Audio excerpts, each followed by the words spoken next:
we're going to follow the procedures of the Berkshire annual meeting, where we're going to go through all this perfunctory stuff very rapidly. And then, because many of you come from great distances and so on, and you're not really interested in Daily Journal Company, you're cult members. Then we'll stay a long time because some of you have come a long way. I call the meeting to order. The meeting will... I'm Charlie Munger, chairman of the board, and here we have the other members of our board. Rick Guerin, raise your hands. You go. Jerry Salzman, Peter Kaufman, and Gary Wilcox.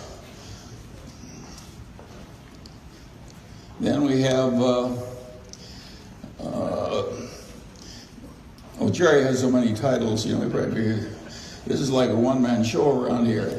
Ellen Ireland, the Inspector of Elections.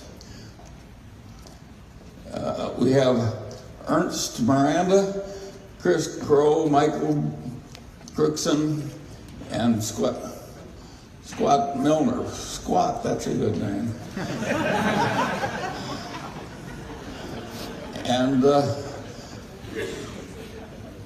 And they're from our accountants. I must say this right now. We like our present accountants a lot better than we liked our old ones, who made us late and then came up with excuses. That's not our system. We'll now go forward with the annual meeting.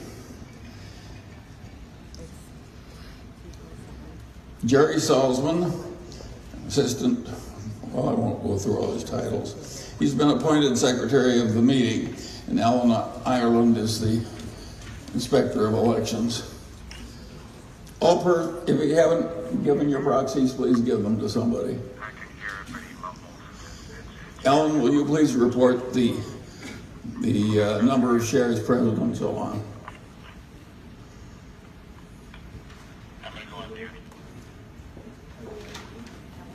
Ellen.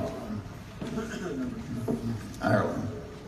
1,380,746. All right.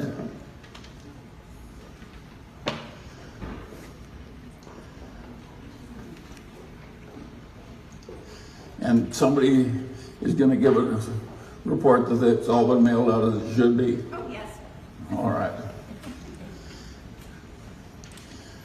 And how many shares are here, or at least do we have a majority? Yes, we have a majority. Okay, we'll go on to the next one. I instruct Mr. Salzman to attach the affidavit showing that everything's been properly done to the minutes of the meeting, and we have enough shares here.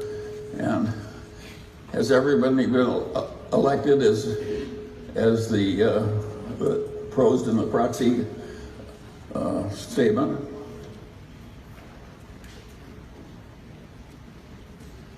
Ellen? Ellen? Has everybody been elected? Yes. You ready for the vote? Yeah. Okay, Munger, 699,209. Guerin, 710,564. 699,721. Kaufman, 752,086. Wilcox, 752,102.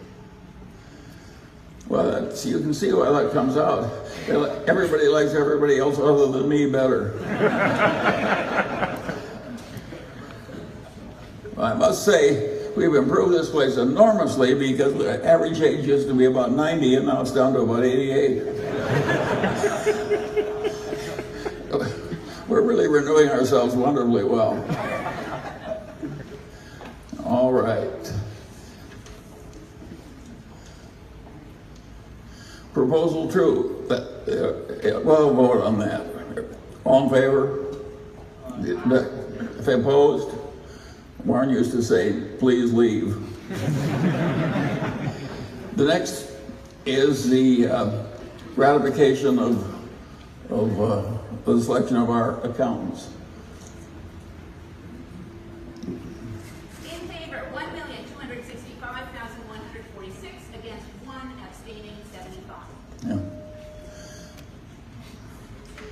All right, that's done.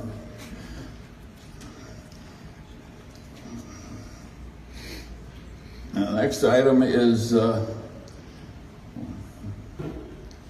what's all that? Advisory vote to approve the company's executive compensation.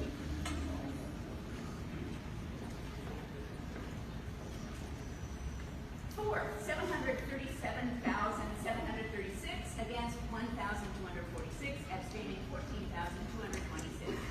Well, that's done too then, thank you.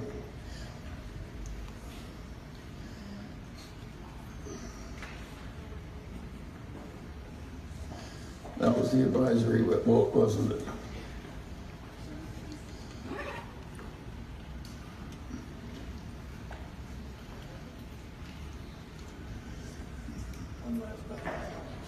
Which is it? Advisory vote. Oh, all right, the advisory vote on the compensation.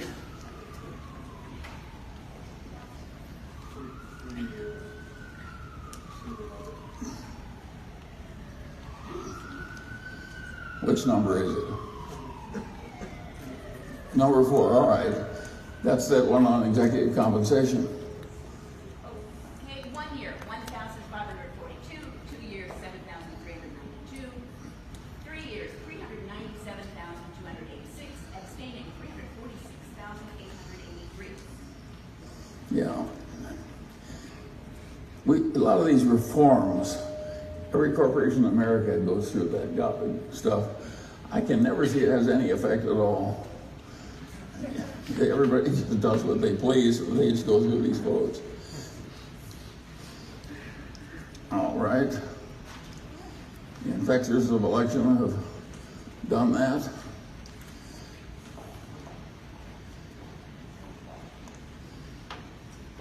I move we adjourn. All right, now we're through and into. Well, I usually talk a little bit before we take the questions.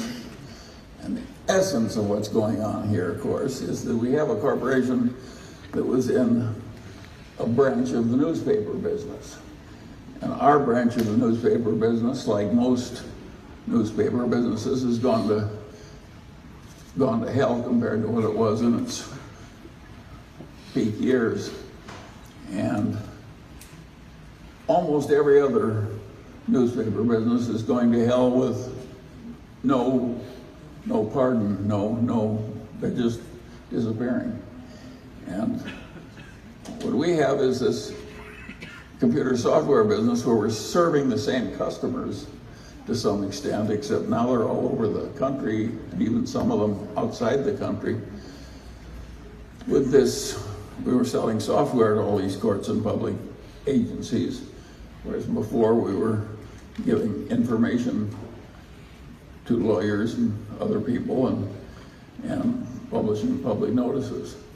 And our software business is of a type where it's a long, tough slog, but we're slogging very well, and we really love the people who are doing it for us. We've got a lot of wonderful people in our software business, the implementers and the computer programmers and the people that deal with the public agencies. And the ethos of the place is very admirable. Everybody's trying to get ahead here by doing the work right and serving the customers right and having a lot of financial wherewithal. Money is never a problem in doing what we're supposed to do. And it's a pleasure to people like Rick Guerin and myself to watch all these young people doing this, and of course we're very glad to be able to do it when we should be dead. And a lot of you people came into this because Berkshire was successful and Guerin was successful, and for various odd reasons of history. And most of you are accidentally in the software business, and I am too, because Guerin did it when I wasn't paying much attention. I don't do this kind of venture capital stuff. And he doesn't either, but he did it here. And so if there's anything wrong with what happens in our software business, you're looking at a man who caused it all over here. I'll take credit for any successes. But if there's failure, you're looking at the man here who got us into this. And it is amazing to me some of the things that are happening in our software business. We just are getting a contract from South Australia. Now, if anybody told me when I was young, the little daily journal company would be automating the courts of South Australia. I mean, I hardly know where it is. Anyway, it's amazing what's happening, and it's a fair amount of fun to watch, probably because we're doing more winning than losing. I've never been able to enjoy losses the way some people do. I would much rather win, and I really like to work with good people instead of the opposite. And we've got a lot of good employees in our software business.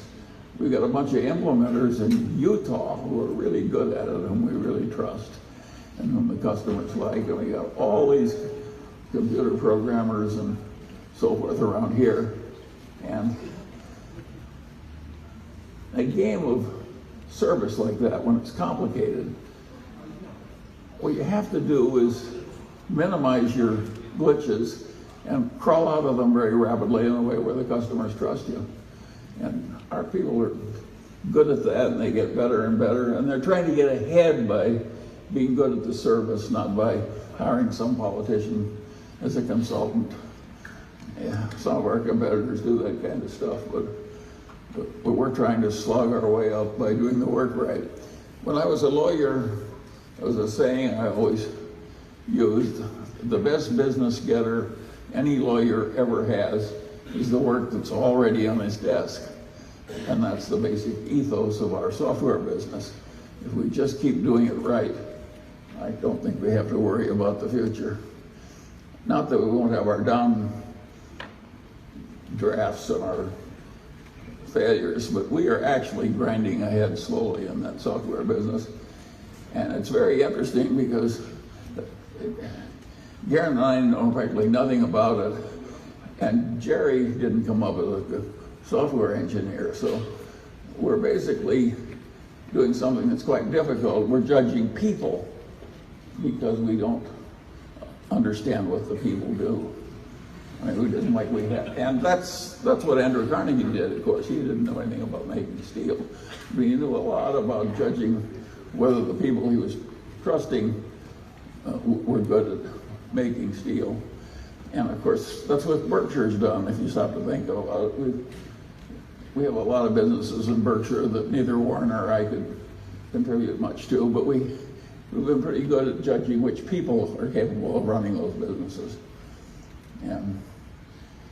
But this is pretty extreme here. A little daily journal company going into the computer software business. And it's a long, slow kind of business. RFPs. The first time we contact a customer until we start making money, maybe 5 years. So it's like deciding you'll start prospecting for oil in Borneo or something. And you just keep doing that over and over again. And of course, the money goes out and the effort goes out. And it starts coming in 5 years from now. I love that kind of stuff. Not when I think we're taking territory. It doesn't look good when we write it off and we don't report wonderful numbers or anything. But if it makes sense in the long term, we just don't give a damn what it looks like over the short term. And we know we've collected a bunch of shareholders that share our ideas. After all, we're running a cult, not a normal company. and I think most of you feel that you're willing to wait. I live all my life with people who are into deferred gratification. In fact, most of them will never have any fun. They'll just defer gratification all the way to the end. That's what we do. it does cause you to get rich. So we're going to have a lot of rich dead people, but you know, we can excite a lot of envy. A lot of you, when the people walk by your grave and there'll be this nice grave with this nice monument, they'll say, God, what a great grave. I wish I were on a grave. But at any rate, deferred gratification really does work if what you're interested in doing is running a business that gets better or getting wealthy yourself so that your grave can look nice to outsiders. And, you know, I don't know, Garrett and I have never taken any money out of this company in all these years. We don't take salaries, don't take directors' fees. We're a peculiar example. I wish our example spread more, because I think if you're wealthy and own a big share of a company, and you get to decide what it does and whether it liquidates or whether it keeps going, that's a nice position to be in. And maybe you shouldn't try and grab all the money in addition. And that's my theory of executive compensation, I think. And some of the old-fashioned guys, like Carnegie, never took any salary to speak of. Cornelius Vanderbilt didn't take any. Cornelius Vanderbilt, of course, he owned the whole place, practically. And he would have considered beneath him, he lived on the dividends like the shareholders did. And so there's a lot of that those old-fashioned ideas here in the Daily Journal Company. I'll first take a bunch of questions about the Daily Journal question, and after that we'll take questions on anything you want to talk about.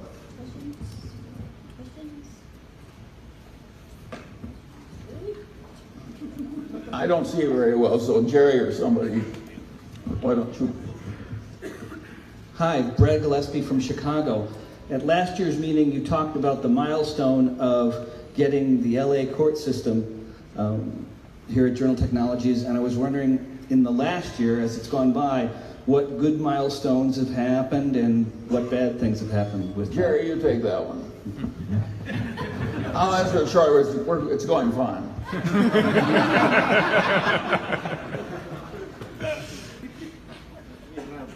3 case types for the. It's on. Treatment. Closer to your mouth. Closer to your mouth. It's high tech. There it's on.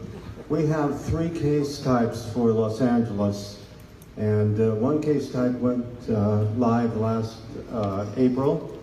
Another case type will go live this coming July, and a third case type about 10 to 12 months later after that. We have to work with the Los Angeles schedule. After all, they have a lot of people to train, and that becomes a very important factor. Training is critical because if the end users aren't trained properly, virtually everything falls apart. And so that's the schedule. We discussed it this morning, and we meet with the court about 3 miles from here virtually every day. And we have a good team from the court, and I think they're very excited about what they're doing. And that's critical to us, that the court feels good about the system. One good thing about what we're doing is it's slow and it's agony in the delays between the first customer contact and finally getting into a decent revenue stream. But once you succeed, it's very sticky business. Very sticky business. So, and the fact that it's difficult to do means it's difficult for people to change much. And so if you go slog through all this tough territory we're slogging through, there's a reward out there somewhere, and we're not in a small business.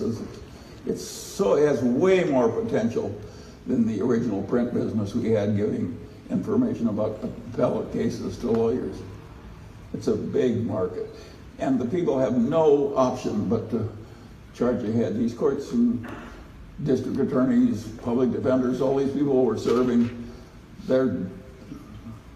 they're overwhelmed without better systems and more software. And so it's a huge market.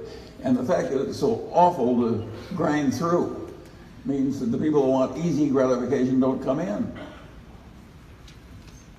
So if it seems slow and painful to you, we kind of like it that way.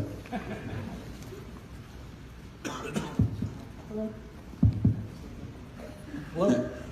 Another Daily Journal question. I'd be curious on your thoughts about, you're slowly grinding through, but it seems like Tyler Technologies is grinding through a lot quicker. They just won Maine, they're in 24 states.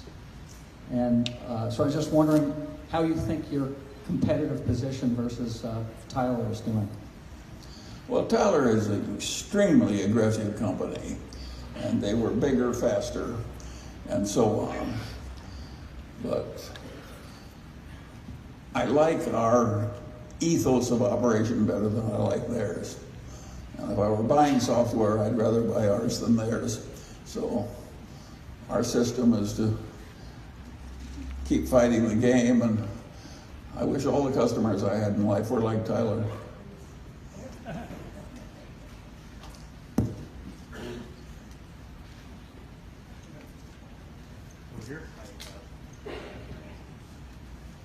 Hi, Max Flower from Marina Del Rey. Thanks for your answers so far. I'm a little nervous about the rate of revenue growth going down a little bit, the expenses going up. I appreciate what you're saying about deferred gratification. Any major milestones in the next 3 to 5 years that you think you'd like to hit, or any major customers that you'd like to get that would really help things along? Well, take your first question. It looks like we're proceeding slowly, but we bought a bunch of contracts, in effect, for money, and we knew that they were going to end, and so we're amortizing the cost of those contracts. But it's really, it was an anticipated decline that we got big revenues up front for taking, so we're not declining as much as, we're getting ahead. There's a little blip in the figures. Now, the second half of the question was, Any major jumps or acquisitions you'd like to make, or customers you'd like to acquire? there aren't any. Every contract that's significant is a major jump. And the business is so big, there are whole states. I mean, this is a huge business, and everybody is just scrambling in the first parts of something that's going to grow bigger and bigger and last and last. And as long as we're doing the work right and so on, why, it's likely to work out right. Daily Journal owns a lot of Wells Fargo. Can you comment? Well, of course, Wells Fargo had a glitch. The truth of the matter is they made a business judgment that was wrong. They got so caught up in cross-selling and so forth and having tough incentive systems that they got the incentive systems so aggressive that some people reacted badly and did things they shouldn't, and then they used some misjudgment in reacting to the trouble they got in. I don't think anything's fundamentally wrong for the long pole with Wells Fargo. They made a mistake, and it was an easy mistake to make. And the smartest man I ever knew made a similar mistake. Henry Singleton was the smartest single human being I've ever known in my whole life. And Henry Singleton at Teledyne also had very aggressive incentive systems like Wells Fargo, and his customer in many of the subsidiaries was the government. And of course, it's not that hard to cheat the government. And with his very aggressive incentive systems, 2 or 3 out of 20 subsidiaries cheated the government. So all of a sudden he's got 3 scandals at once. It wasn't that Henry was trying to cheat the government, it's just that he just got a little aggressive in applying the incentives, and he got blindsided. That can happen to anybody, and I don't regard getting the incentives a little aggressive at Wells Fargo as a mistake. I think the mistake there was that when the bad news came, they didn't recognize it rightly. They made a mistake. But, you know, what happens in a tough system like capitalism, you make a mistake like that and pretty soon you're gone. This is Randy Vidine from Phoenix, Arizona. I'm a Daily Journal shareholder. This is for Jerry or Charlie. Congratulations for inverting and not doing things wrong in regard to Daily Journal. What about, do you have any insight into the Alameda court system and the problems that Tyler is having over there? Well, no, but I'm not dissatisfied with it. I don't think I want to criticize Tyler any more than I have. So I think one of our customers, you'll be sad to know, is having some problems with pleasing a customer. Okay, got it. You can see the salt tears running down my cheeks. Got a quick question on your software fees in terms of the revenue line. What portion of that is recurring versus one-time fees? That is so complicated that I'm not even going to try to answer it. I will just answer in substance. There's a lot that's recurring if we stay in there.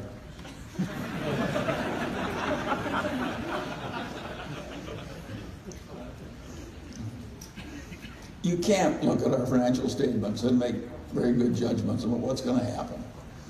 It's the nature of our game that it's confusing. It confuses us a little bit. So we're not holding back on purpose. It's a very complex, confusing system when you have all these RFPs, and it's very complicated. Any other questions about the business? So you purchased the building in Logan,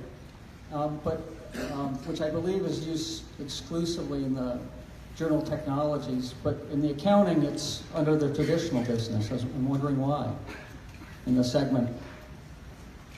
Jerry, I gave you that one. He says, why is Logan somehow in the traditional business? It shouldn't be. He has the theory. The Daily Journal purchased the building, and they own the building, and Journal Technologies pays rent to the parent company for that, and the amount of rent is not what we would consider material from that perspective. And because it's owned by the Daily Journal, that's how we originally classified it. No real significant reasons. All the expenses are on the Daily Journal's, or on the Journal Technologies books. That's some quirk of accounting. It doesn't really matter.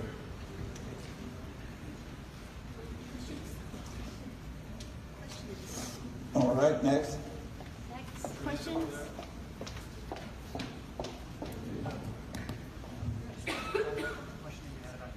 Question on incentives. You were explaining at Wells Fargo that you might have been a little too aggressive, but you don't have a problem with aggressive incentives.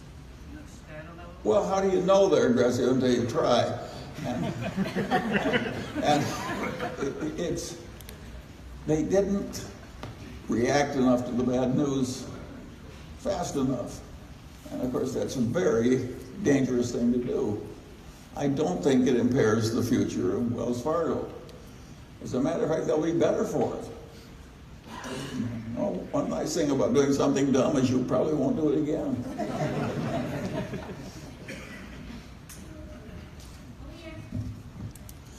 So this isn't a Daily Journal question, but my question comes from the perspective of someone early in their career who is trying to figure out which of several paths to pursue. Two thoughts that seem helpful for this purpose are, one, figuring out what work you have the possibility of becoming the best at, and two, ascertaining what kind of work would most help society. Do you think these ideas are the right ones to focus on? And if so, how would you go about answering them? Well, in terms of picking what to do, I want to report to all of you that in my whole life, I've never succeeded much in something I wasn't interested in. So I don't think you're going to succeed if what you're doing all day doesn't interest you. And you've got to find something you're interested in, because it's just too much to expect of human nature that you're going to be very good at something you deeply dislike doing. And so that's one big issue. And of course, you have to play in a game where you've got some unusual talents. You do not want to play, if you're 5'1", you don't want to play basketball against a guy that's 8'3". It's just too hard. And so you got to figure out a game where you have an advantage, and it has to be something you're deeply interested in. Now you get into the ethical side of life. Of course you want to be ethical. On the other hand, you can't be just dreaming how you think the world should be run, and that it's too dirty for you to get near it. You know, like, you can get so consumed by some kind of ideological notion, particularly in a left-wing university, that it's like you think you're handling ethics and what you're doing is not working, and watching the world go by, and maybe smoking a little pot to boot. This is not the Munger system. My hero is Maimonides, and all that philosophy, all that writing, he did after working 10 or 12 hours a day as a practicing physician all his life. He believed in the engaged life. And so I recommend the engaged life. You spend all your time thinking about, you know, some politician wants this way or that way, and you're sure you know right. You're on the wrong track. You want to do something every day where you're coping with the reality. You want to be more like Maimonides and less like Bernie Sanders.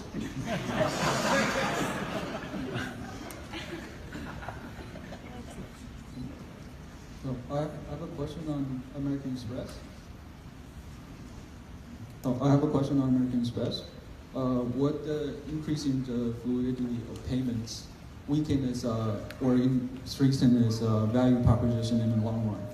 As in, like, is American Express value proposition more in terms of payment, or is it more important in terms of service and rewards? And this last one. Well, I'm going to give you an answer that will be very helppful to you, because you're somewhat confused about what the exact future of Wells Fargo will be.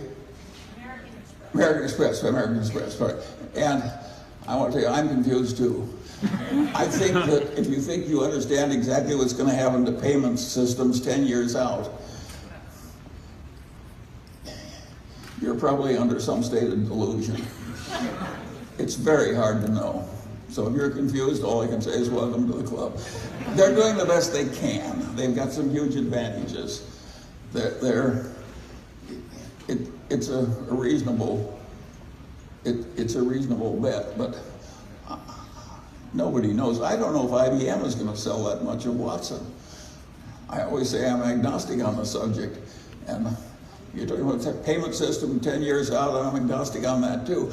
I think if you keep trying, do the right thing, and you play the game hard, your chances are better. But I don't think those things are knowable. Think of how fast they change. Hi, Mr. Munger. Do you think domestic natural gas exploration and production is a good business despite the capital intensity? Thank you. Well, that's a different subject. I have a different feeling about the energy business than practically anybody else in America. I wish we weren't producing all this natural gas. I would be delighted to have the condensate that's coming out of our shale deposits and natural gas just lie there untapped for decades in the future and pay extra to a bunch of Arabs to use up their oil. So, but that's, nobody else in America seems to feel my way. But I'm into deferred gratification. The oil and gas is not going away, and I think it's just as important as the topsoil of Iowa.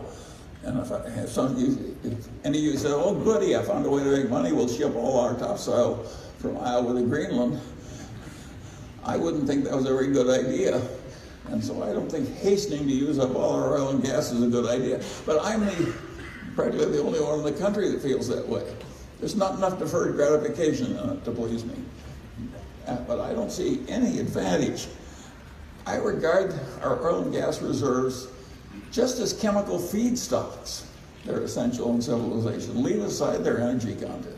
I'd be delighted to use them up more slowly. By the way, I'm sure I'm right, and the other 99% of the people are wrong. But no, I don't know. The oil and gas business is very peculiar. The people who succeed in most other businesses are doing way more physical volume than they did in the past. But a place like Exxon, you know, the physical volume goes by 2/3. It's just that the price of oil goes up faster than the physical volume goes down. That is a very peculiar way to make money. And it may well continue, but it's confusing. We're not used to it. Mr. Munger? Yeah. As an 18-year-old interested in many disciplines, I was wondering how you can thrive as a polymath in a world that celebrates specialization. Well, that's a good question. I don't think operating over many disciplines, as I do, is a good idea for most people. I think it's fun, that's why I've done it. And I'm better at it than most people would be. And I don't think I'm good at being the very best at handling differential equations. So it's in a wonderful path for me, but I think the correct path for everybody else is to specialize and get very good at something that society rewards and they get very efficient at doing. But even if you do that, I think you should spend 10 or 20% of your time into trying to know all the big ideas in all the other disciplines. Otherwise, I use the same phrase over and over again. Otherwise, you're like a one-legged man in an ass-kicking contest. This is not going to work very well. You have to know the big ideas in all the disciplines to be safe if you have a life lived outside a cave. But no, I think you don't want to neglect your business as a dentist to think great thoughts about Proust. Mr. Munger, a question for you on Lollapalooza effects. What are you observing now in your study of current events that's causing you concern, and how can one use that interdisciplinary approach to spot them in advance? Thank you. Well, I coined that term, the Lollapalooza effect, because when I realized I didn't know any psychology and that was a mistake on my part, I bought the 3 main textbooks for introductory psychology and I read through them. And of course, being Charlie Munger, I decided that the psychologists were doing it all wrong and I could do it better. And one of the ideas I came up with, which wasn't in any of the books, was that the Lollapalooza effects came when 3 or 4 of these tendencies were operating at once in the same situation. I could see that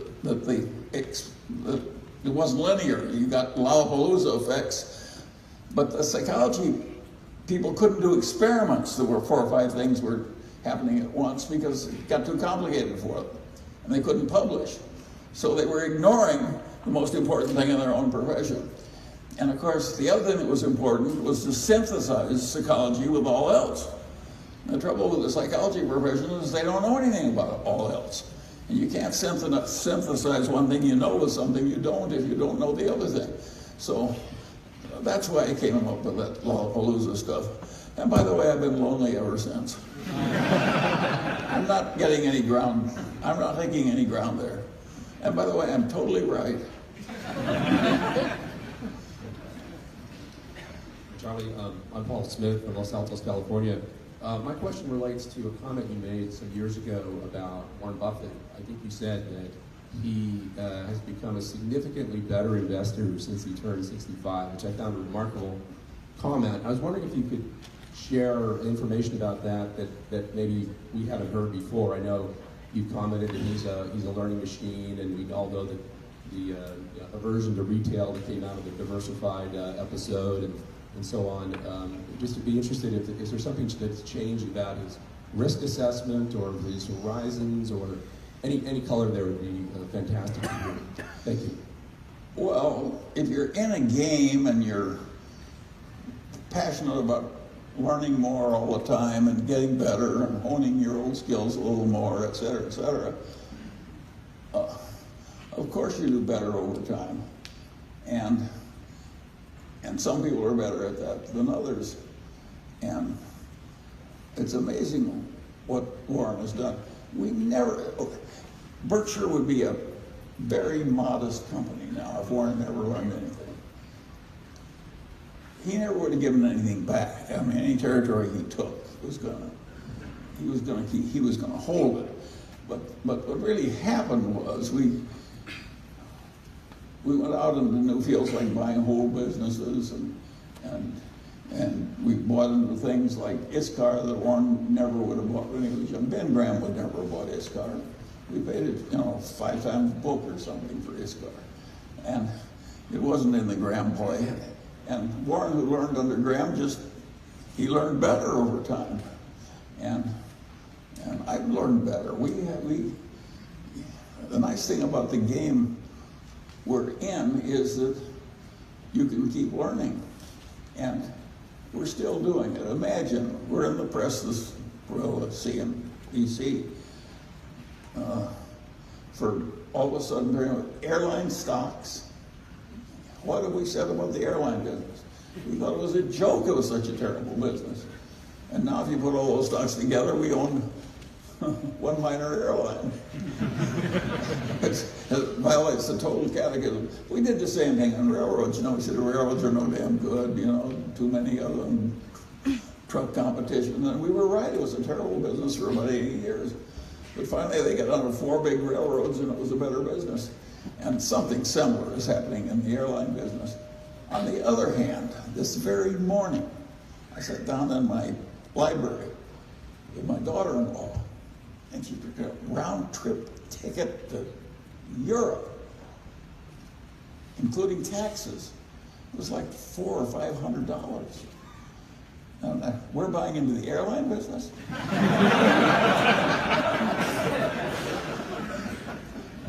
Now, it may work out to be a good idea for the same reason that our railroad business turned out to be a good idea. But there's some chance that it might not. In the old days, I frequently talk to Warren about the old days, and for years and years and years, what we did was shoot fish in a barrel. But it was so easy that we didn't want to shoot at the fish while they were moving. So we waited until they slowed down, and then we shot at them with a shotgun. And it was just that easy. And it's gotten harder and harder and harder. And now we get little edges before we had total cinches. And it isn't any less interesting. And we do not make the same returns we made when we could run around and pick this low-hanging fruit off trees that offered a lot of it. So now we go into things. We bought the Exxon position. You know why Warren bought Exxon? As a cash substitute. He would never have done that in the old days. We had a lot of cash and we thought Exxon was better than cash over the short term.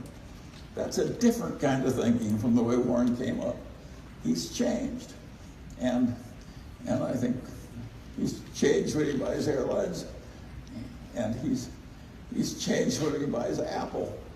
Think of the hooting we've done over the years about high tech. We just don't understand it. It's not a competency. The worst business in the world is airlines. And what do we appear in the press with? Apple and a bunch of airlines. I don't think we've gone crazy. I think the answer is we're adapting reasonably to a business that's gotten very much more difficult. And I don't think we have a cinch in either of those positions. I think we have the odds a little bit in our favor. And if that's the best advantage we can get, we'll just have to live on the advantage we can get. I used to say you have to marry the best person that will have you. And I'm afraid that's a rule of life, and you have to get by in life with the best advantage you can get. And things have gotten so difficult in the investment world that we have to be satisfied with the type of advantage that we we didn't used to get. On the other hand, the thing that caused it to be so difficult was we got so enormously rich. And that's not a bad trade-off. Mr. Munger, at last year's meeting you said Donald Trump was not morally qualified to be president, and now that he is president, do you still agree with that, or do you think he's qualified in any capacity? Well, I've gotten more mellow.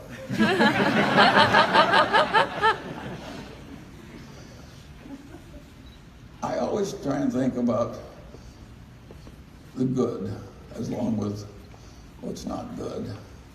And I think some of this stuff where they're re-examining options about the whole tax system of the country, I think that's a very constructive thing.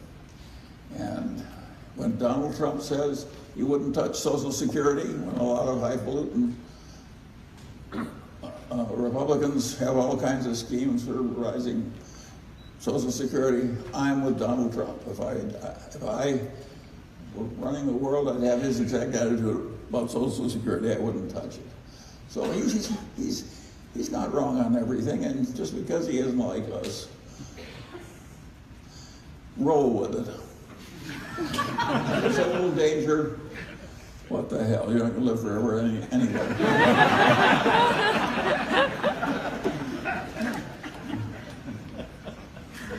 Hi, Charlie. I was wondering what was the most meaningful thing that you did with your life? Well, I think the family and children is the most meaningful thing that most people do with their life. And I've been reasonably fortunate. I don't think I'm a perfect husband. I'm lucky to have had as much felicity as I got. And I always needed a certain amount of toleration from the fair sex. I started wrong, and I never completely fixed myself. I should tell this group about, you come here as a cult to talk to a cult leader. I want to take you back in history. You'll see what an inferior person you were. You're now trusting. When I was a freshman in Omaha Central High, there was a friend of the family near my age, and she had done off to summer camp in the year before, and she met a blonde goddess, a voluptuous 13-year-old, and I was a skinny, underdeveloped, whatever, and so forth. You got to take my blonde goddess to this dance. And so I wanted to impress this blonde goddess. And so I pretended to smoke, which I didn't. And she was wearing a net dress, and I set her on fire.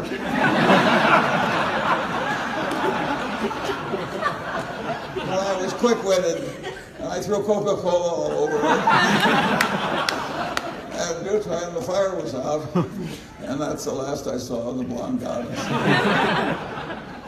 And then I said, well, I got to make more time with the girls. And I wanted to get a letter in Omaha Central High. Of course, I was no good at any sport.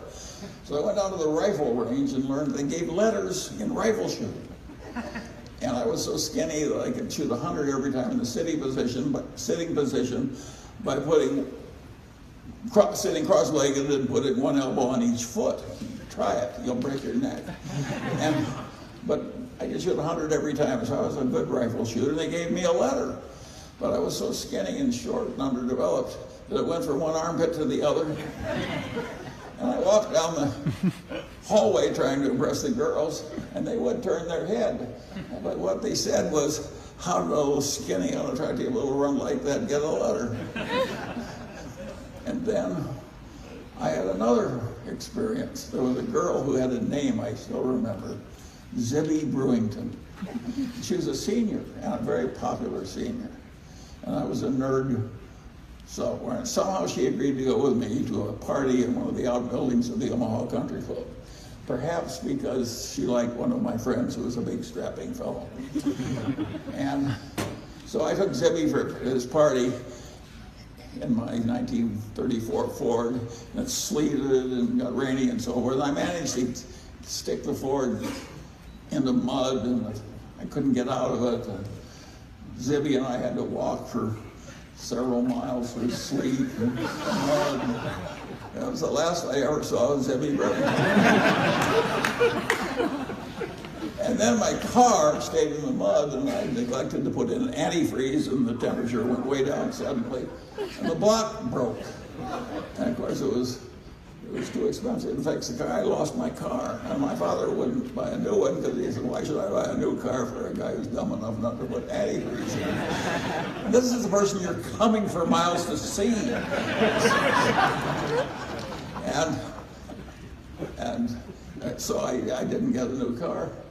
And my life was just one long litany of mistakes and failure. And it went on and on and on. And politics, I ran to be the president of the DSIC in grade school, the Dundee School Improvement Association. I had the most popular boy in the school as my campaign manager. I came in second by miles. I was a total failure in politics. There's hardly anything I succeeded at. Now, I tell you all this because I know a nerd when I see one, and there are a lot of nerds here. Who can tell stories like mine, and I want you to feel it's not hopeless. Just keep trying. Hello, Mr. Munger. Oh yeah. Garen wants me to repeat the story of Max Planck. And according to this story, Max Planck, when he won the Nobel Prize, was invited to run around Germany giving lectures. And a chauffeur drove him. And after he'd given the lecture about 20 times, the chauffeur had memorized it. And he said, "You know, says Professor Planck, it's so boring. Why don't you just sit in the audience and I, the chauffeur, will give your talk." And so the chauffeur got up and gave Max Planck's talk on physics, and some professor stood up and asked some terrible question.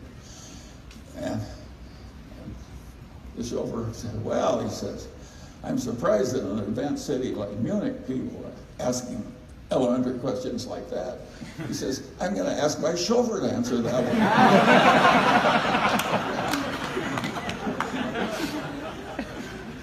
Well, I'm telling jokes. I might tell one of my favorite stories about a plane that's flying over the Mediterranean.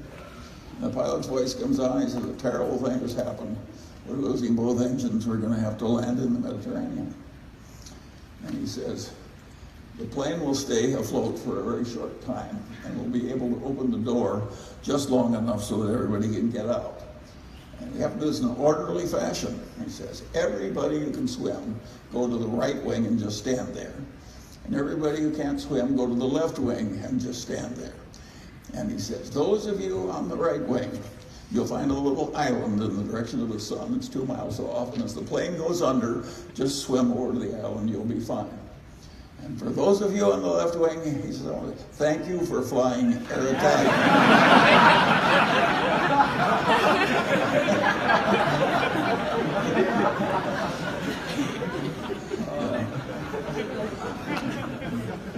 Hello, Mr. Munger.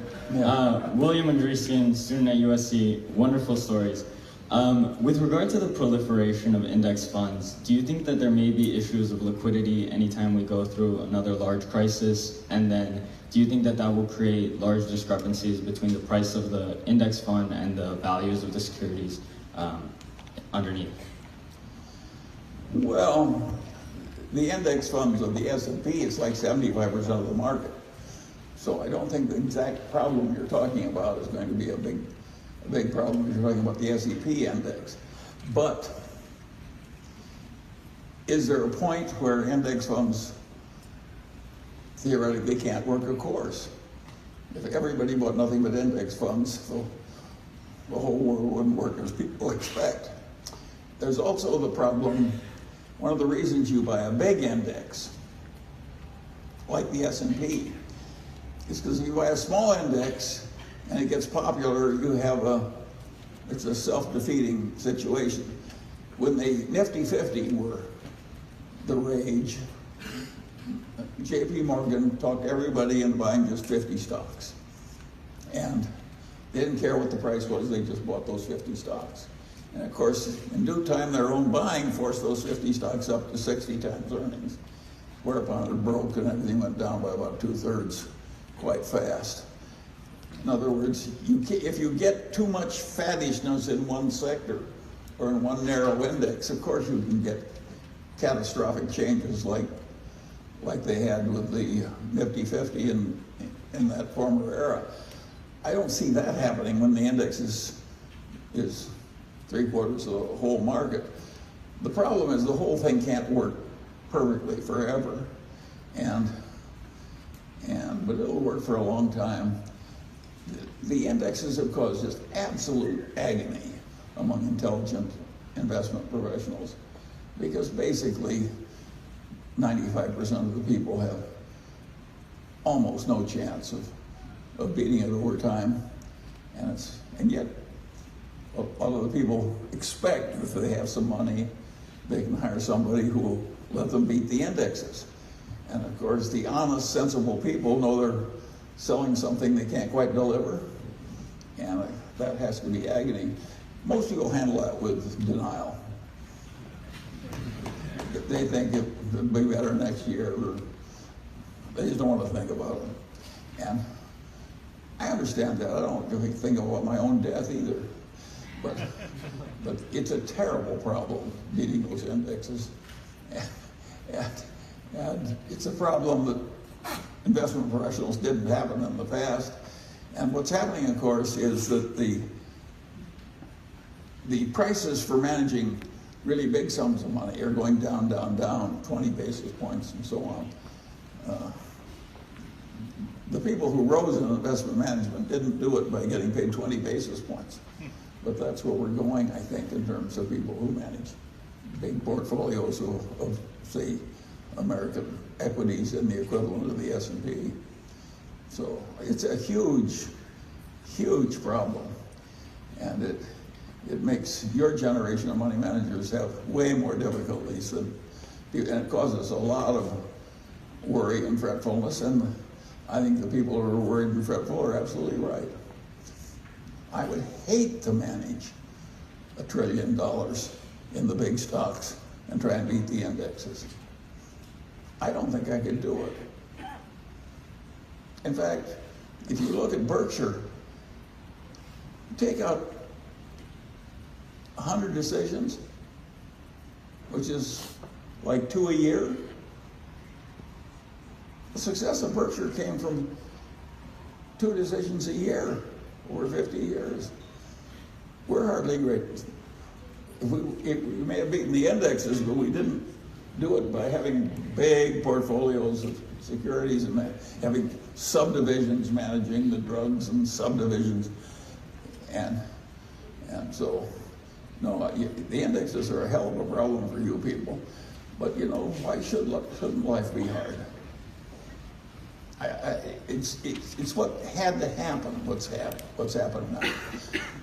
If you take these people doing some of those early trading by computer algorithms that worked, then somebody else would come into the same thing with the same algorithm and play the same game, and of course the returns went down. Well, that's what's happening in the whole field, is the returns you're really going to get are being pushed down by the progress of the suns. Thank you, Mr. Munger. My name is Nick Henderson. I'm from Oakland, California. I have 2 questions for you. My first question is, what books or experience were the most formative to you in your early career? And the second question is, where and how do you tell your most ambitious grandchildren to look for business opportunities? To look for what? Business opportunities. I didn't get the last word. Business opportunities. Well, I don't spend any time telling my grandchildren what business opportunities to look for. You know, I don't have that much hope. I'm going to have trouble getting my grandchildren to work at all. Anyway,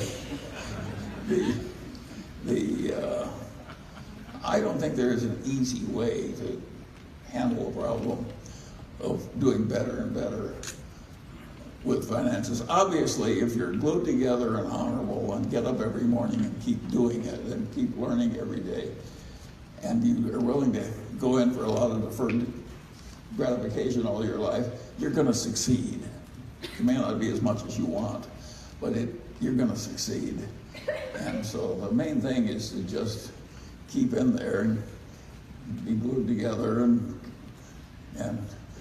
get rid of your stupidities as fast as you can, and avoid the bad people as much as you can, and you'll do reasonably well. But try teaching that to your grandchildren. I think the only way you got a chance is sort of by example. So if you want to improve your grandchildren, the best way is to fix yourself. Oh, books. You cultists send me so many books that I can scarcely walk into my own library. And so I'm reading so many now, because I never throw one away, I at least skim. And so I've gotten sort of like a kaleidoscope with the books. I just read this new book by Thorpe, the guy who beat the dealer in Las Vegas. And then he did computer algorithm trading. And I really liked the book. For one thing, the guy had a very good marriage, and he seemed grateful for it, and it was touching. For another, he's a very smart man. He was a mathematician using a high IQ to A, beat the dealer in Las Vegas and so forth, and then B, use these computer algorithms to do this massive trading. And I found it very interesting, and since some of you people are nerds, and maybe like a buried love story, I recommend Thorpe's new book. It's an interesting thing to do, to beat the dealer in Las Vegas. You know, they were wearing disguises and so on. And Peter Kaufman told me a story about somebody he knows. Did the same thing as Thorpe did, except he did it more extreme. He wore disguises and so forth. He won $4 million, I think, in the casinos. You know, and that was hard to do because the casinos don't like playing against people who might win. And then maybe it was 40 million, whatever it was. Then he went to the stock market, where he made $4 billion. Again, clever algorithms, and you know, these people are mathematically gifted, and they sifted. So it's still going on, and I don't think many of you are going to do it. There can't be many people who are mathematically gifted enough and manipulate statistics and everything else so well that they find little algorithms that will make them $4 billion.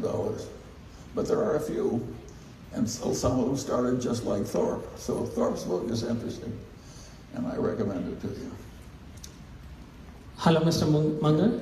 My name is Mithun. I am a student at the University of Pennsylvania in Philadelphia. Thank you for being such a great teacher. You have expressed your appreciation for the idea of filial piety, the Confucian idea. In this generation, how can we fulfill our filial duties? I didn't quite catch. How can we, so in my generation, I at least will be staying far away from my parents. So how can I fulfill my filial duties the best way as you see it? Filial? Oh, filial piety. Sorry. Well, of course, that's I like filial piety, you know, they worship old men. Rich old men, and that is my kind of a system. But I think the idea of caring about your ancestors and caring about the traditions, I think all that stuff is a big part of what's desirable, and I really admire the Confucians for that notion that it's not a game that's played just in one life. It's a game where you're handing the baton off and you're accepting the baton from your predecessor. So if filial piety is your game, why, I think it's a very good thing. Think of how rootless we'd all be if we had no families at all, no predecessors, no descendants. It would be a very different life. and think what we owe to the people that figured out things in the past that make our civilization work. So I'm all for filial piety and its close cousins.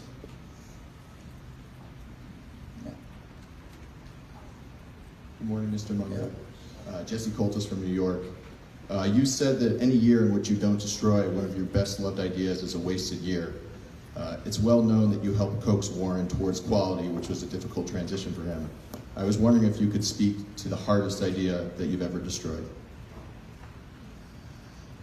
Well, I've done so many dumb things that I'm very busy destroying bad ideas because I keep having them. And so it's hard for me to just single out one from such a multitude. But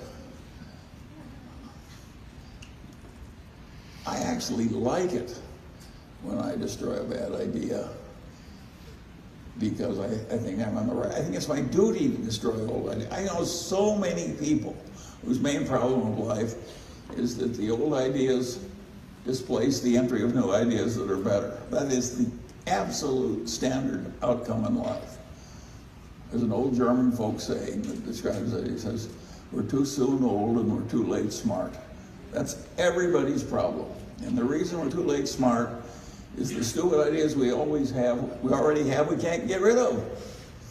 Now, it's a good thing that we have that problem. In marriage, that may be good for the stability of marriage, that we stick with our old ideas. But in most fields, you want to get rid of your old ideas. And it's a good habit.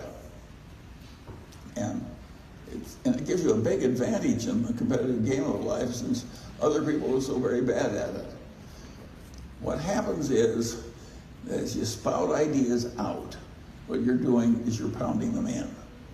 And so you get these ideas and then you start agitating and saying them and so forth. And of course, the person you're really convincing is you who already have the ideas. You're just pounding them in harder and harder.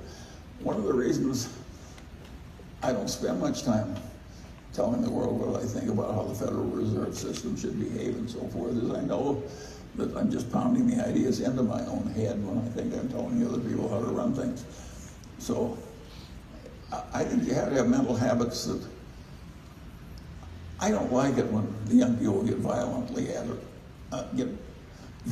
convinced on every damn cause or something. I think they know everything. Some 17-year-old wants to tell the whole world what should be done about abortion or foreign policy in the Middle East or something. All he's doing when he or she spouts about what he deeply believes is pounding the ideas he already has in, which is a very dumb idea when you're just starting and have a lot to learn. So it's very important, that habit of getting rid of the dumb ideas. And one of the things I do is pat myself on the back every time I get rid of a dumb idea. And you can say, look, can you really reinforce your own good behavior? Yeah, you can. If other people won't praise you, you can praise yourself. I have a big system of patting myself on the back. Every time I get rid of a much beloved idea, I pat myself on the back, sometimes several times. And I recommend this same mental habit to all of you. The price we pay for being able to accept a new idea is just awesomely large. Indeed, a lot of people die because they can get a new idea through their head. Hello, Charlie. My name is Donovan Schaefer. I'm over here to your right. In the pink. All right. I used to work as a petroleum engineer, and from my experience of that, and I was kind of in it through a lot of the whole shale stuff that's happened, and my perception is that as an industry itself, it just continuously has gotten more and more complex and more technical, and that as the economy in general expands and you have more division of labor and specialization, it seems to me that it'll be very hard, like it could be a challenge for investors unless there is some more specialization or something. I guess my question is, as it gets more do you think that capital allocators are going to need to become more specialized going forward? Well, you petroleum people, of course, have to get more specialized because the oil is harder to get and you have to learn new tricks to get it. And so you're totally right. Generally, specialization is the way to go for most people. It's just I'm an example of something different. It's awkward for me because, but I don't think, I don't want to encourage people to try to do it the way I did because I don't think it'll work for most people. I think the basic ideas of being rational and disciplined and deferring gratification, those will work. But if you want to get rich the way I did, by learning a little bit about a hell of a lot, I don't recommend it to others. Now I've got a story there that I tell. A young man comes to see Mozart. He says, I want to compose symphonies. And Mozart says, you're too young to compose symphonies. And he says, he's 20 years old. He says, but you were composing symphonies, you were 10 years old. And Mozart says, yeah. He says, but I wasn't running around asking other people how to do it. And I think there's some of that in it. I don't think I'm a good example to the young.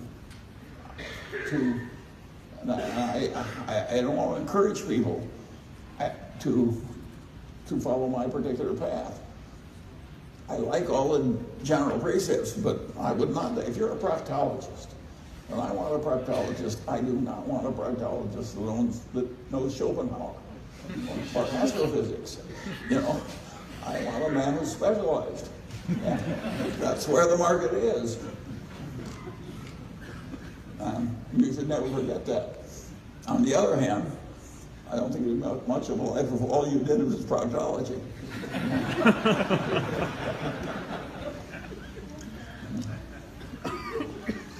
Hi, Bill Chen from New York City. This question is for Charlie.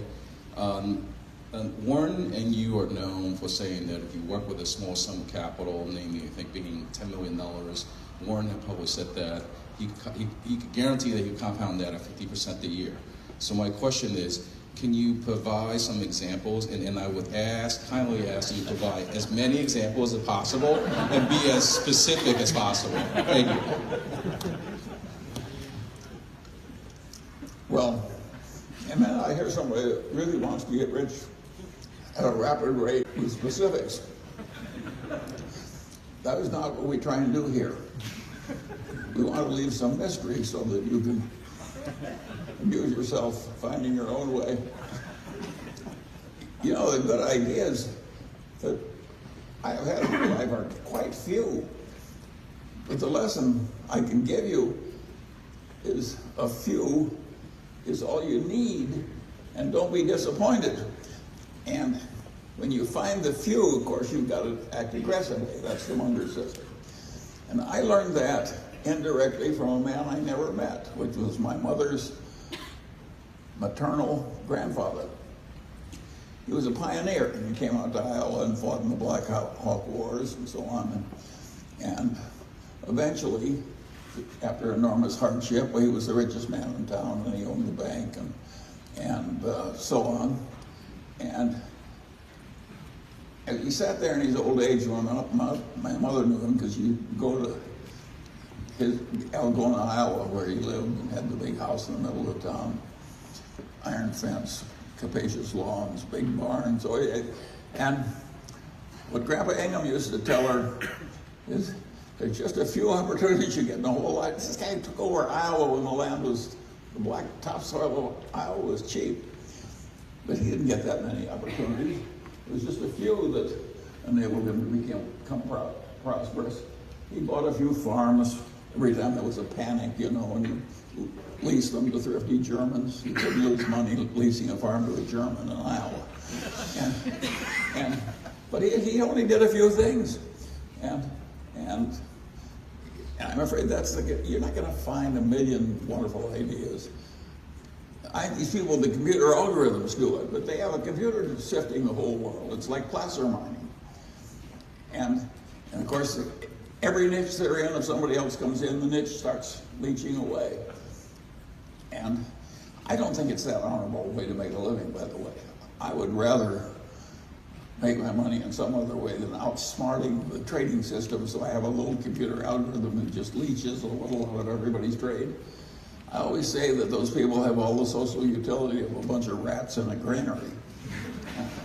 It's not that great a way to make money. I would say that if you make your money that way, you should be very charitable with it, because you've got a lot to atone for.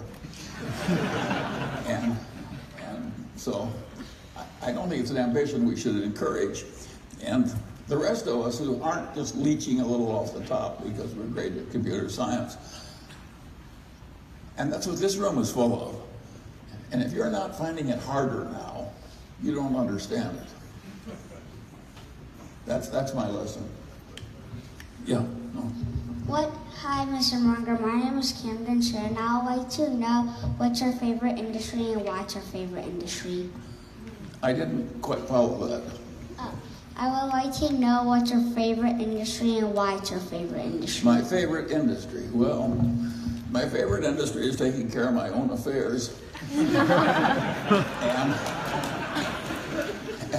and it's fun, it's creative, and it's the job that life has given me, and I think you should do the job well that life gives you.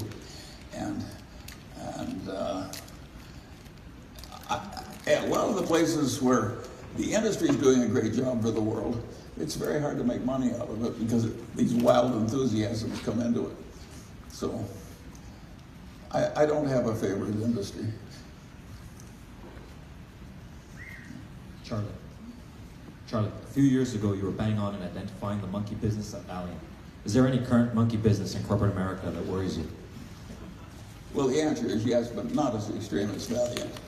That was really something. That was really something. I probably shouldn't have done that. But you people come so far, and since you're cult members, you like being here, and I feel an obligation to tell you something sort of interesting, and I just strayed into Valiant that year. And it was really pretty disgusting. The interesting thing is how many high-grade people that took in. It really, and it was too good to be true. It was a lot wrong with Valiant. And it was so aggressive. And it was drugs people needed. It was just, take the difference between Valiant and the Daily Journal Company. When the foreclosure boom came, we had 80% of the foreclosure business in our area. Well, it's a big area, Southern California, and Northern California too. It would have been very easy for us to raise the prices and make, I don't know, 15 million more or something like that. All these people were losing their houses. A lot of them perfectly decent people.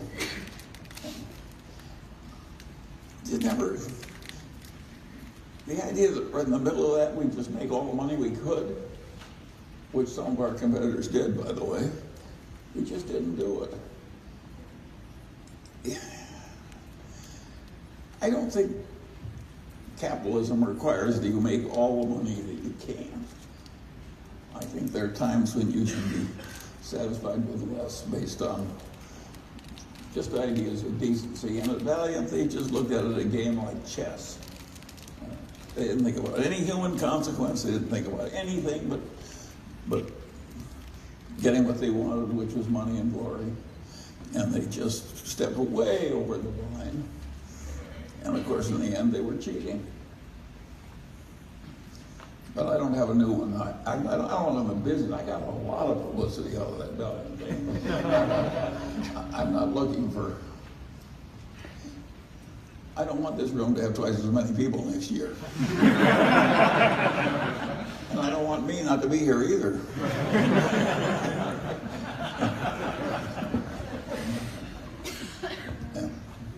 Mr. Munger, I'm Tim Medley. Thank you for your advice over the past 30 years. My question relates to a talk you gave to Foundation financial officers in 1998 here in California. And in that talk, you were critical of the complexity and the expense of many foundation portfolios. And you said specifically, an institution with almost all wealth invested long-term in just 3 fine domestic corporations is securely rich. And you gave us an example of the Woodruff Foundation and Coca-Cola. Mm-hmm. So if you had a foundation today with, let's say, $1 billion, would you be comfortable with it being invested in just 3 stocks? Well, let's take the foundation. I'll change your question around so I want to answer it. Am I comfortable with a non-diversified portfolio? Of course I'm. If you take the Mungers, I care about the Mungers. The Mungers have 3 stocks. We got a block of Berkshire, we got a block of Costco, we have a block of Lilu's fund, and the rest is dribs and drabs. So am I comfortable? Am I securely rich? You're damn right I am. And could other people be just as comfortable as I am if they didn't have a vast portfolio with a lot of names in it? Many of whom neither they nor their understand or their advisors understand. Of course they'd be better off if they did what I did. But and is 3 stocks enough? What are the chances that Costco is going to fail? What are the chances that Berkshire Hathaway is going to fail? What are the chances that Lilu's portfolio in China is going to fail? The chances of any one of those things happening are almost 0. And the chance that all 3 of them are going to fail. Of course it's going to. That's one of the good ideas I had when I was young. When I started investing my little piddly savings as a lawyer, I tried to figure out how much diversification I would need if I had a 10% advantage every year over stocks generally. I just worked it out. I didn't have any formula. I just worked it out with my high school algebra. And I realized that if I was going to be there for 30 or 40 years, I'd be about 99% sure to do just fine if I never owned more than 3 stocks, and if my average holding period was 3 or 4 years. And once I'd done that with my little pencil, I never a moment believed this balderdash they teach about wide diversification. And if you're diversification is a rule who don't know anything. Warren calls them know-nothing investors. If you're a know-nothing investor, of course you should own the average. But if you're not if you're actually capable of figuring out something that'll work better, you're just hurting yourselves for looking for 50 when 3 will suffice. Hell, 1 will suffice if you do it right. 1. If you have 1 cinch, what else do you need in life? And so the whole idea of that the know-something investor needs a lot of diversification. To think that we're paying these professors to teach this crap to our young. And that people think they should be paid by telling us to diversify. Where it's right, it's an idiot decision. And where it's wrong, you shouldn't be teaching what's wrong. So it's what's going on in corporate finance teaching is that people are getting paid for dispensing balderdash. And since I never believed it, it was a great help to me. It helps if you're out in the market and the other people are believing balderdash and you know what the hell's going on. It's a big help. But so, of course you don't want a lot. If your Uncle Horace, who has no children, has an immense business which is immensely secure and powerful, and he's going to leave it all to you if you come to work in the business, you don't need any diversification. You don't need any corporate finance professors. You should go to work for Uncle Horace. It's a cinch. You only need 1 cinch. And sometimes the market gives you the equivalent of an Uncle Horace. And when it does, step up to the pie cart with a big pan. Pie carts like that don't come very often. When they do, you have to have the gumption and the determination to seize the opportunity shrewdly. I was lucky. Imagine learning that from your dead great-grandfather at a very young age. But you know, I spent my whole life with dead people. I really like it. They're so much better than many of the people I'm with here on Earth. I mean, all the dead people in the world, you can learn a lot from them. and they're very convenient to reach. Reach out a book, and so there's problems with transportation, and so I really recommend making friends among the eminent dead, which of course I did very early. That's been enormously helpful. Some of you wouldn't have helped me, but Adam Smith really did. Good morning, Mr. Munger, back here. Yeah. My question is about the Irish economy and Irish banking. I know that Berkshire Hathaway was a shareholder in Irish banks pre-2008, and I'm wondering if you could comment on how the Irish economy and Irish banking system proceeds with the UK not being part of the European Union going forward. Well, that of course was a mistake, and it was a mistake that we shouldn't have made, because both Warren and I know that you can't really trust the figures put out by the banking industry, and that people who run banks are subject to enormous temptations that lead them astray, because it's easy to make a bank report more earnings by a thing that any idiot could do, which is make it a little more gamey. And of course that's dangerous, and yet the temptations are very great. So we shouldn't have made that mistake, but we did. And that's a good lesson too, that even if you're really good at something, you will occasionally drift into a dumb mistake. And now that's the question about the bank. They went crazy in Ireland, the bankers. And we went crazy when we trusted their damn statements. And it was a mistake. Now what Ireland has done was very smart in reducing all these taxes. Now they have an English-speaking people with practically no taxes. And there's a fair amount of charm and so forth in Ireland. It's not like it's a terrible place to be. And they just sucked in half the world into Ireland, where they got these. Gates went there very early with Microsoft and so on. And they took a place that was really a backward place that had sort of an internal civil war for 60 or 70 years and bad opportunities, and they really brought in a lot of prosperity. And they did that by this competitive lowering of taxes and so on. So it worked for Ireland. So I think Ireland deserves a lot of credit for the way they advanced their country. And of course,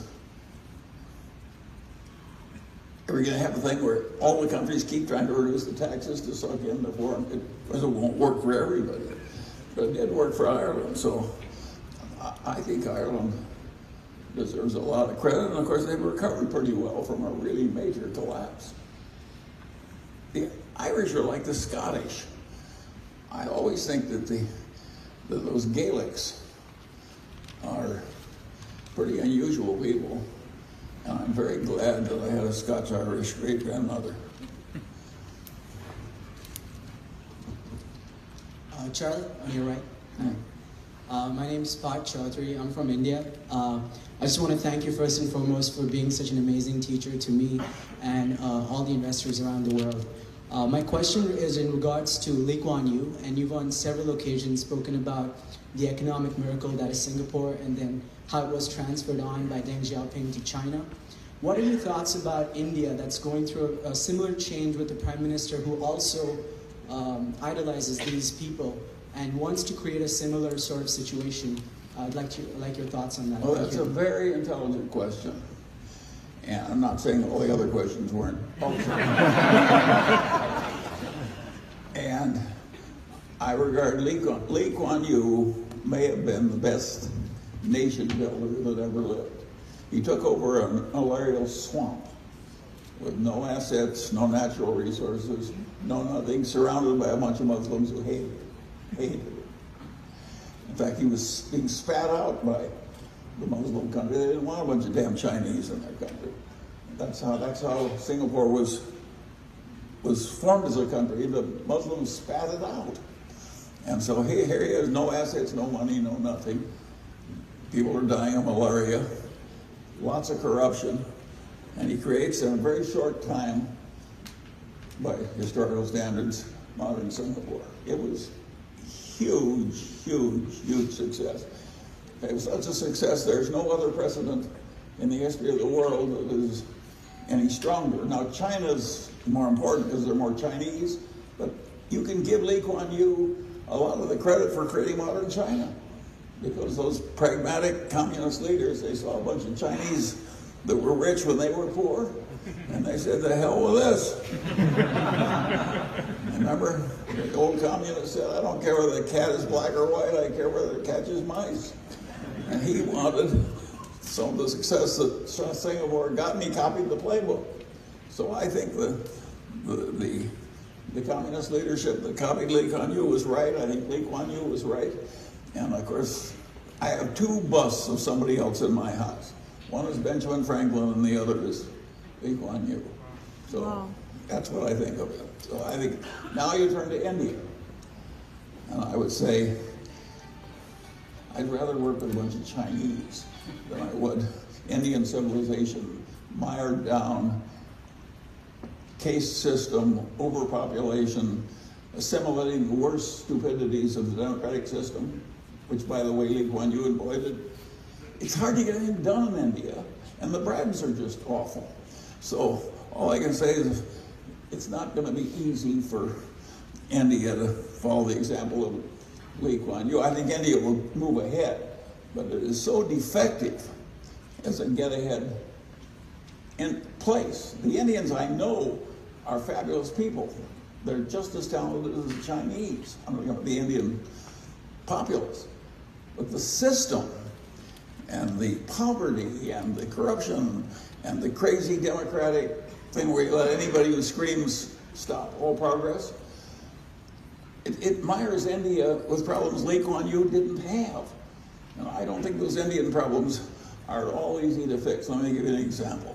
The Korean steel company, POSCO, invented a new way of creating steel out of lousy iron ore and lousy coal.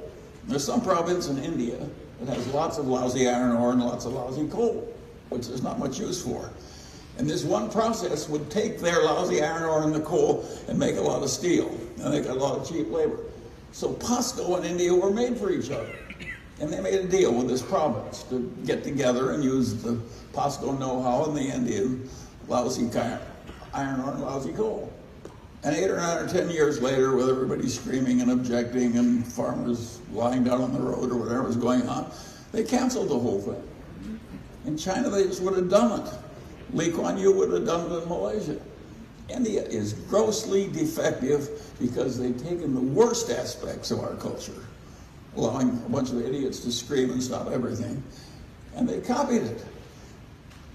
And so they've taken the worst aspects of democracy, and then they've forged their own chains and put them on themselves.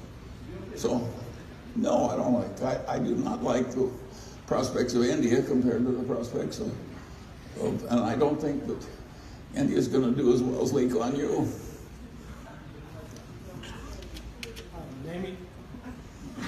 Hi, my name is Dom, and I'd like to ask a question about the fallout or loss.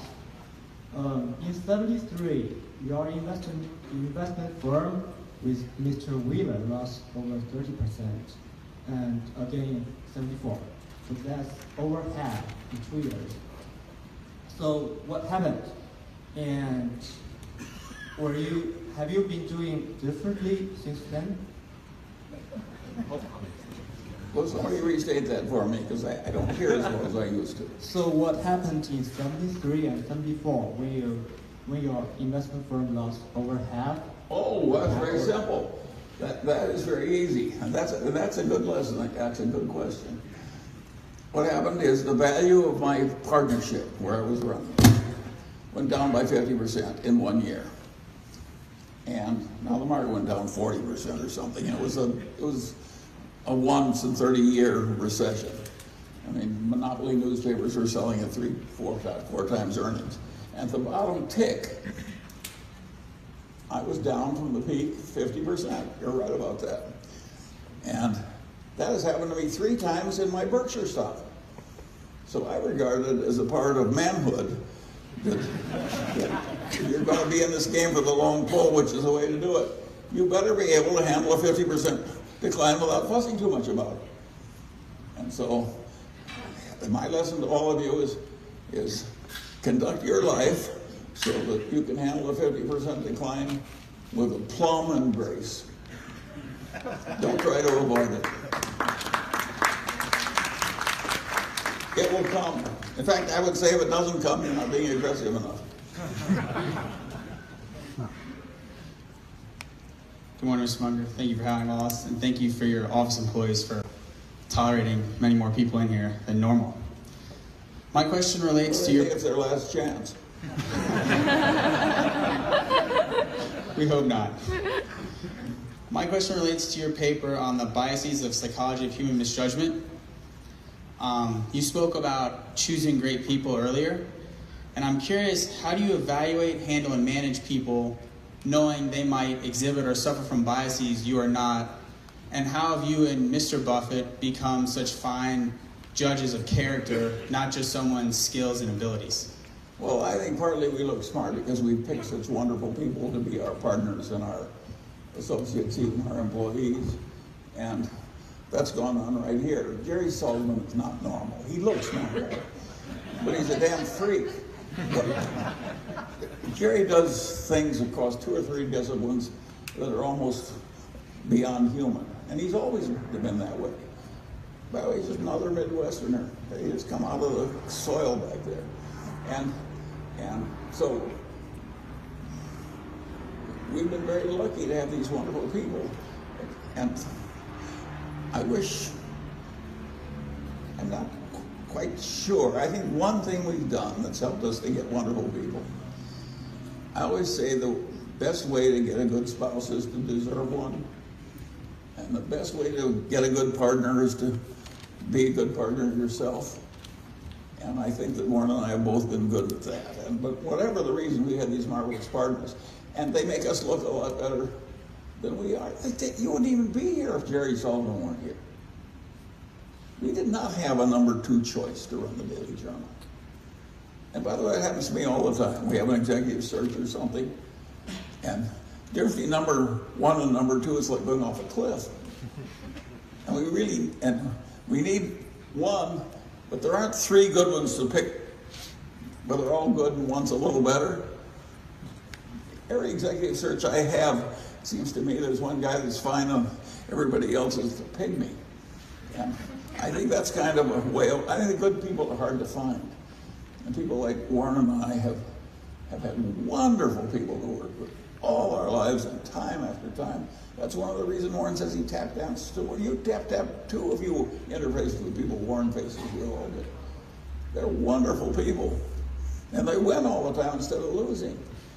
Who doesn't like winning in good company? So if you can duplicate that, well, you've got a great future. I think we were a little lucky. And I don't know, I can't give you any luck.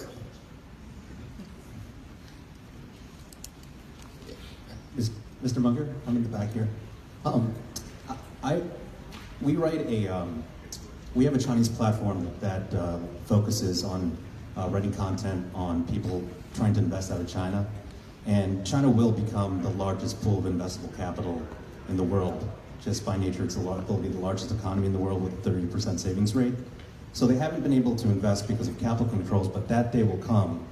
And since they're at least half a century behind in understanding about investing, what would be the sort of first thing that you would tell a Chinese person who wants to invest in the US? What should they do with their money when they're making their initial investment outside? Well, you've made an assumption I don't follow. If I were a Chinese person of vast intellect and talent, discipline, all the good qualities, I would invest in China, not the United States.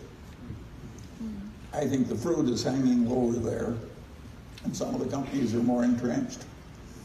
So I don't agree with your proposition. I think they have a tendency to think we were backward, therefore we should, when we get rich, we should go and invest in America. I think it's always a mistake to look for pie in the sky when you got a big piece of pie right in your lap. And so if I were at current prices, I think an intelligent person would do better investing in China. Yes, Mr. Munger, right here. First of all, thank you for being a great teacher. I have two questions. Earlier you said everyone should spend 10 to 20% on some big ideas. What are one or two big ideas that you are talking about? And then second question is, you have admired... I'm not going to tell you what to invest in. No, I'm not saying the big ideas. I don't mean investment. You said specialize, but then spend time working on some big ideas. Well, the big ideas, I think you should be intelligent in improving yourself. And you're way better to take on a really big, important idea that comes up all the time than some little tiny idea you may not face. So I always tried to grab the big ideas in every discipline. And because why piddle around with the little ones and ignore the big ones? So just all the big ideas in every discipline are just very, very, very useful. And frequently, the problem in front of you is solvable if you reach outside the discipline you're in, and the idea is just over the fence. But if you're trained to stay within the fence, you won't find it. And I've done that so much in my life, it's almost embarrassing. And it makes me seem arrogant, because I will frequently reach into the other fellow's discipline and come up with an idea that he misses. And when I was young, that caused me terrible problems. People hated me. And I probably shouldn't have been as brash as I was. And I probably shouldn't be as brash as I am now. I haven't completed my self-improvement process. But it's so much fun to get the right idea a little outside your own profession. And so if you're capable of doing it, by all means learn to do it, even if you want to just learn it defensively. I do not observe professional boundaries. My doctor constantly writes, PSA test, prostate-specific antigen. I just cross it out. And he says, what the hell are you doing? Why are you doing this? And I said, well, I don't want to give you an opportunity to do something dumb. He says, if I've got an unfixable cancer that's going fast in my prostate, I'd like to find out 3 months in the future, not right now. And if I've got one that's growing slowly, I don't want to encourage some doctor to do something dumb and intervene with it. So like I said, I just cross it out. Now, most people are not crossing out their doctor's prescriptions. But I think I know better. I don't know better about the complex treatments and so forth, but I know it's unwise for me to have a PSA test. So I cross it out. I'm always doing that kind of thing. And I recommend it to you when you get my age. Just don't cross out that PSA test. Now the women, I can't help.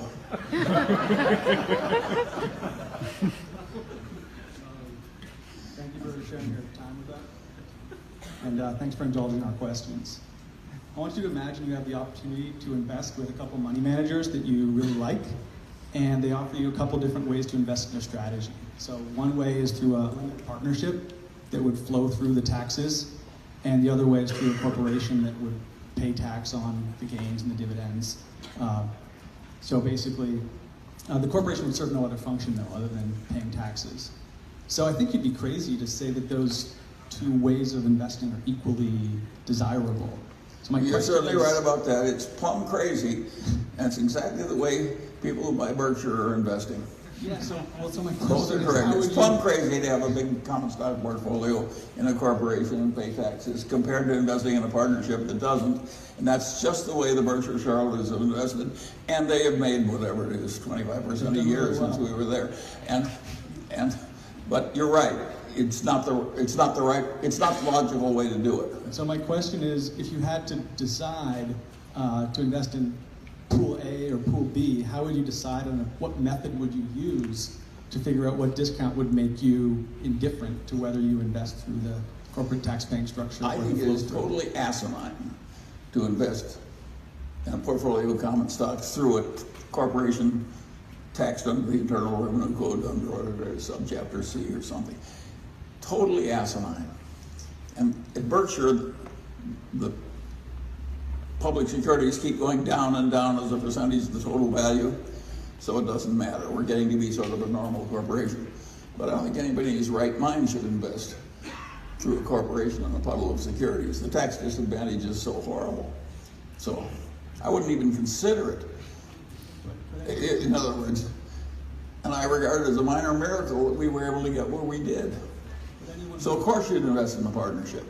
So, but anyone who invests in Berkshire has to decide what discount to put on a pool of securities that has a future tax lien on the gains. So just, do you have any mental model for? Yeah, my model is to avoid it. We don't want to invest in a pool of securities through somebody else's corporation. You're totally right, but you already knew, by the way.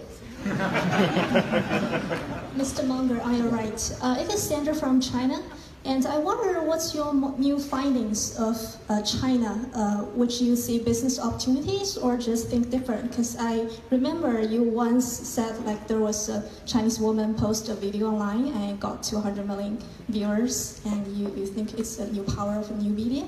And also the second question is, after US election, the hedge fund manager Ray Dalio said the new administration could unleash the animal spirit, which could lead to a better US economy. Do you buy this theory? Thank you. Well, I'm not sure I understood that completely, but I'll do my best. What I like about China is they have some companies that are very strong and still selling at low prices. And the Chinese are formidable workers, and they make wonderful employees, and there's just a lot of strength in that system. And the Chinese government, it really tries to help its businesses. It does not behave like the government of India, which I don't think runs this country right at all. And so that's what I like about China. And of course, I have to admire taking 1.5 billion people in a state of poverty up that fast. That was never done in the history of the world. And I admire, you go to China, all those bullet trains that go right to the heart of the city and all that. What they've done is just an incredible achievement. And they've done it not by borrowing money from Europe or the way we did when we came up. They have taken a poor nation with a lot of poverty, and what they did is save half their income when they were poor, and drive their nation way up with a lot of deferred gratification. So it was unbelievably admirable and unbelievably effective. So I admire that part of the Chinese picture. Now, China has one problem. The problem with the Chinese people is they like to gamble, and they actually believe in luck. Now that is stupid. You don't want to believe in his luck, you want to believe in odds. And China, there's some reason in the culture, too many people believe in luck and gamble. And that's a national defect. Hi. My name is Alex Manful, back straight back here. I work with John Burfin in New York. I was curious, if the world changes a lot during a lifetime, by the time I'm close to your age, what do you think will not change about what makes a good, successful business?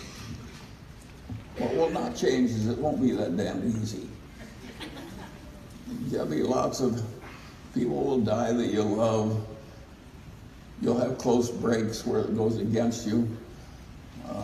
There's a lot of trouble that's sure to come. And at the end, you'll know that it's all over, and that's the game. It's a very funny game when you know when you start you have to lose. See, a dog doesn't have to do that. We know from the start we can't win. Somebody, Wag, said that the law of thermodynamics ought to be restated. You can't win, you must lose, and you can't get out of the game.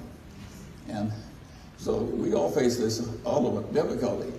But once you've accepted the limitations, you've got the problem how to get through your allotted span reasonably well.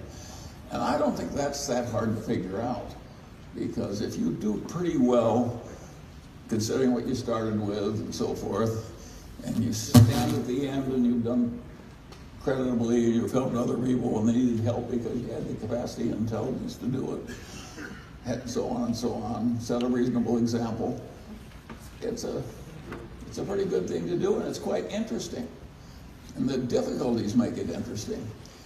And something else happens that is really weird. We were talking about, in our directors meeting, that preceded this meeting, you always get glitches to something as complicated as a new software program going into a big new area.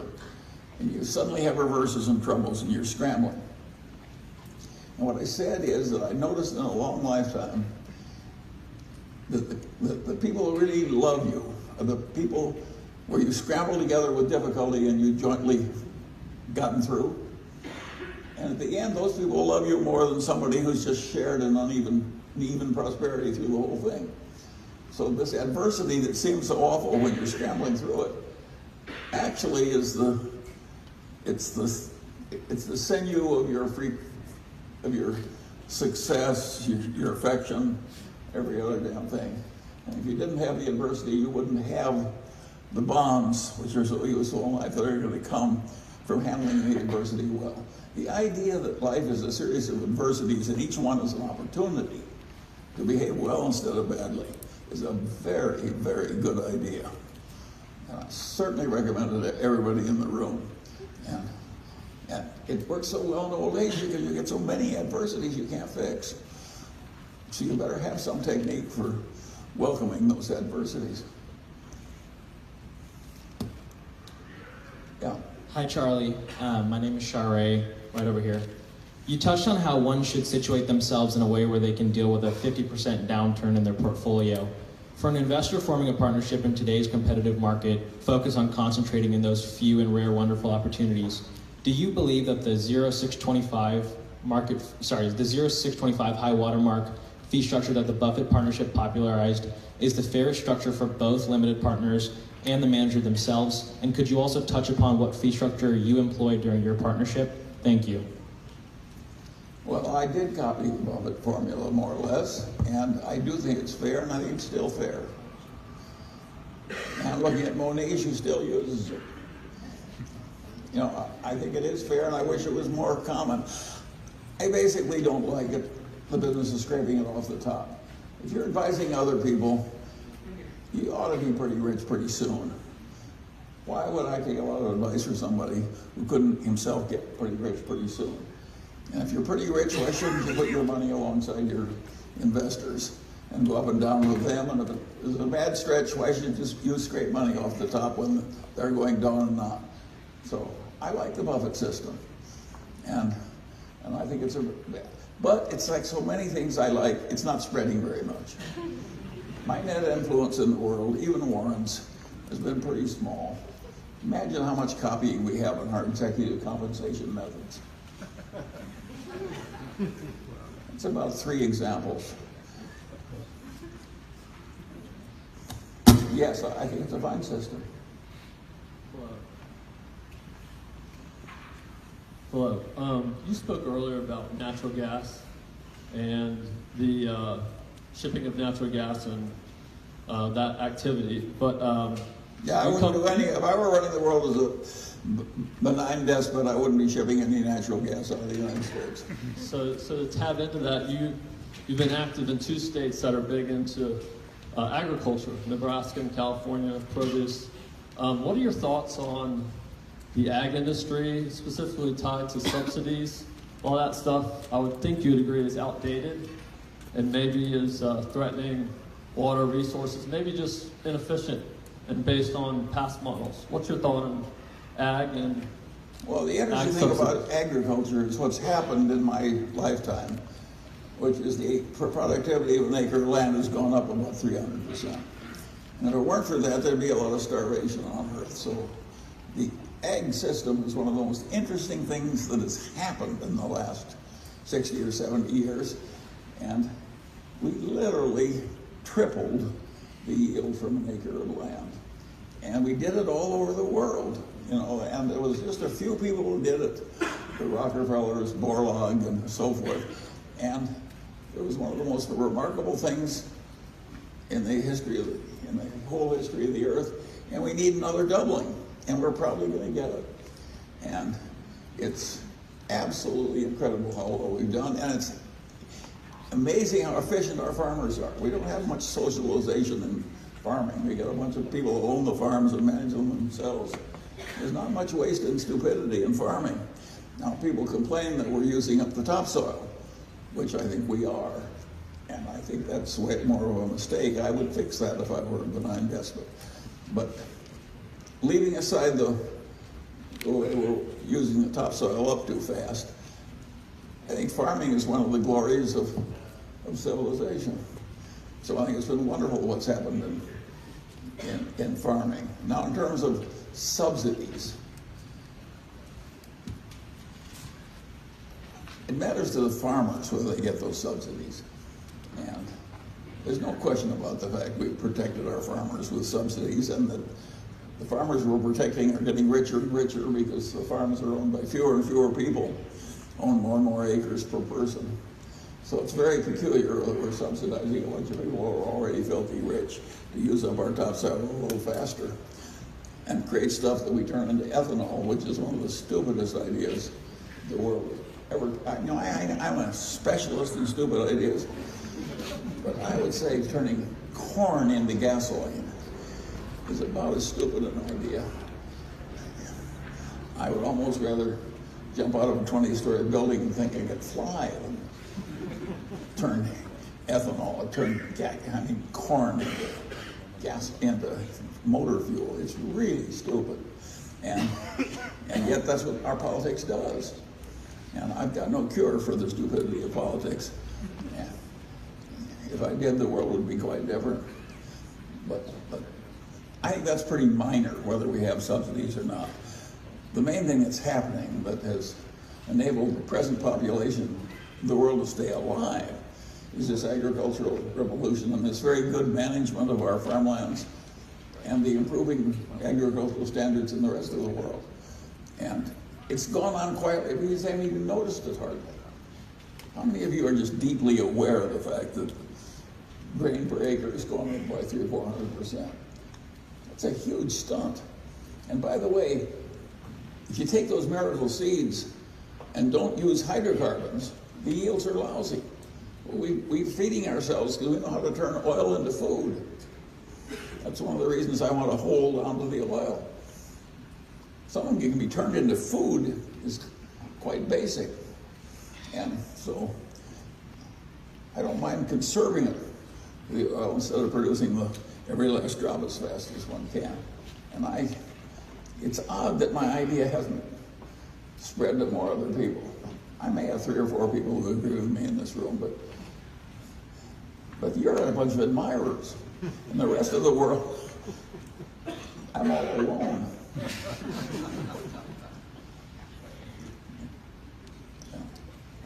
Hello, Charlie. Thank you for mentoring us.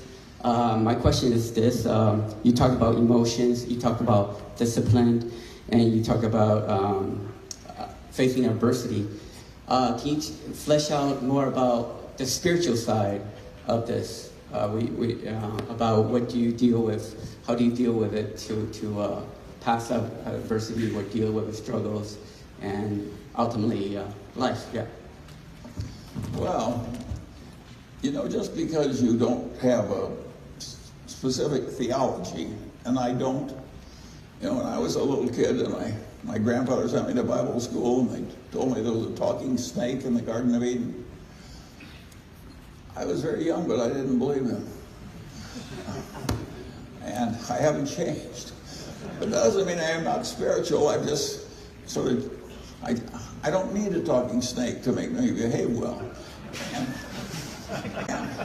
And I would say that the idea that came down to me, and partly through my family, was that rationality is a moral duty. If you're capable of being reasonable, it's a moral failure to be unreasonable when you have a capacity to be reasonable. I think that's a hair shirt that we should all take on, even if we're pretty stupid, because it's good to be less stupid. And so I think rationality is a moral duty, and that we all have a duty to get better. And of course, we also have to adjust to the other people that we're going through our journey with. I think it would be crazy not to have a social safety net when you're rich and successful as we are. Now, I don't think it has to be as dumb as the one we have, but of course we need a solid social safety net. And that's a moral idea, so I'm all for morality, without the talking snakes. Yeah. Mr. Munger? We're going to take 2 or 3 more questions, and then we'll, I think Charlie will be here immediately after. And we have copies of 2 of Charlie's writings. I think we made 400 copies, and they will be available on the way out. And also you probably... By the way, I was cleaning out my office because we're moving, and I just found these damn things. My God, all those people are coming in from India and China. I'll give them my old things. I hadn't even read them in years and years, so I'm just visiting some of my past screeds. Mr. Munger? And also you probably noticed this is being recorded by CNBC, and I don't know when they plan on making it available. Maybe the representative there can tell us. Yeah, it'll probably be Southwest Air on CNBC, and then just sort of CNBC Pro on that. You can sign up for that. Thank you. You're welcome. Mr. Munger? Berkshire is the largest shareholder of Phillips 66, and Phillips 66 owns general partner and limited partner stakes in 2 different MLPs. I was wondering what your thoughts are on the master limited partnership structure in the industry. And also, I was wondering if you had any preliminary thoughts on the proposed border adjustment tax. Well, we don't... Look, let me take the last question first. We do not know what the border adjustment tax is. I don't think the people who are proposing it know what it is. And I don't think Trump and the Republicans in Congress have agreed on anything. So I think we're just talking about. But do I think that some deep revision of the tax system might be a very good idea? The answer is yes. Do I think we should rely on consumption tax more? The answer is yes. Do I really care if somebody piles up a lot of money and leaves it to some foundation? That's not my idea of a big evil.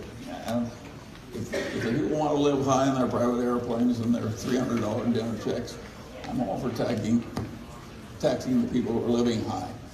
But so I like the idea of bigger consumption taxes, and I think there's a lot to be said for a different kind of a tax structure. Hi, Mr. Munger. You highlighted this idea of deferred gratification a lot today, and I just wanted to get your thoughts on what areas and aspects of life is it most valuable, and where should it not be applied? Where should you enjoy things now versus where you should sort of grind away and invest in the future? Thanks. Well, I don't think you should use up your body by being stupid in handling it, and I don't think you should be stupid in handling your money either. So, and I think there are a lot of things where the only way to win is to work a long time toward a goal that doesn't come easily. Imagine becoming a doctor. That is a long grind. All those night shifts in the hospital and so on and so on. It's deferred gratification, but it's a very honorable activity, being a doctor. And by and large, our doctors are very nice people, and they've been through a lot. So I tend to admire the life of a doctor more than I admire the life of a derivative trader. And I hope all you do too. And I think deferred gratification, the way our doctors behave, is a very good thing for all the rest of us.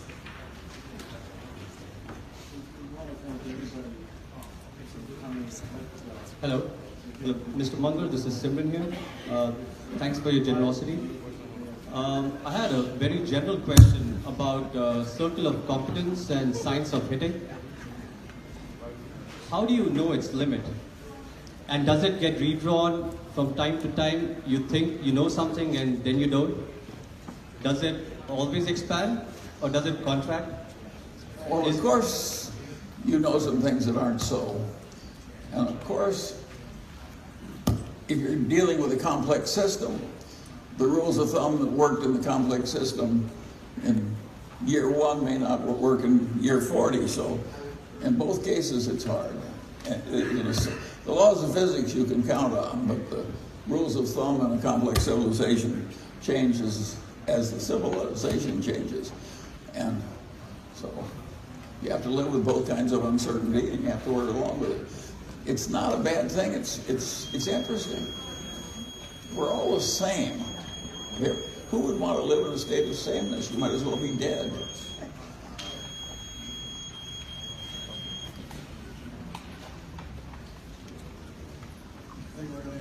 Thanks for coming out, Philip.